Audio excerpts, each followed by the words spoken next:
مودي حكم المباراة بيأديها برتم عادل، ان رتمها اصلا مش سريع. يا سلام يا سلام يا سلام يا سلام، عبد الشافي وحكم اللقاء وضربة جزاء. ضربة جزاء لصالح النادي الاهلي، فرمان من جمال حيمودي قريب 43 سنة و9 سنوات كحكم دولي. تقدم اللعبة الأخيرة، واضح الإعاقة، واضح الإعاقة واضحة. كان زكي أحمد عبد الظاهر، لكن واضح ان في إعاقة عطلت مسيرة أحمد عبد الظاهر. ويبقى السؤال ان صلاح سليمان لعب على الكورة ورجله لمست الكورة، وان احمد عبد الظاهر ما لعبش على الكورة، هو عايز يعدي ويجري وخلاص، فاتعمل تلاحم اوبستراكشن، نقدر نقول عرقلة، قل عنها ما شئت. فرمان بضربة جزاء. مزاجه مش حلو ابو تريكة مزاجه مش حلو.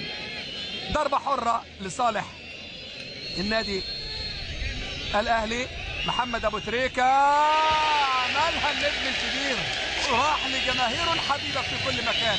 أبو تريكة اشتاق لهم وهم اشتاقوا له. يعود إلى بيته من جديد. أبو تريكة يعود من جديد ويضرب بيد من حديد ويذهب بالنادي الأهلي إلى نقطة التعادل 1-1. لقطة افتقدناها، لقطة وحشتنا كتير الجماهير الأهلوية بالأعلام الحمراء، بالأغاني الأهلوية الكبيرة والجميلة. يتقدم النادي الأهلي بهدف التعادل بضربة جزاء لأبو تريكة. 1-1 ويصر النادي الأهلي على عدم الخسارة من الزمالك تاريخيا في دوري أبطال أفريقيا.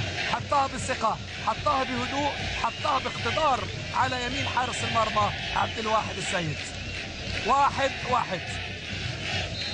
فرحة أبو تريكة كبيرة بعد الهدف لجماهيره الكبيرة اللي افتقدها، وإن كان يعيش أيضا في دفء جماهير إماراتية وأهلوية ومصرية بشكل عام هناك في الشقيقة الإمارات.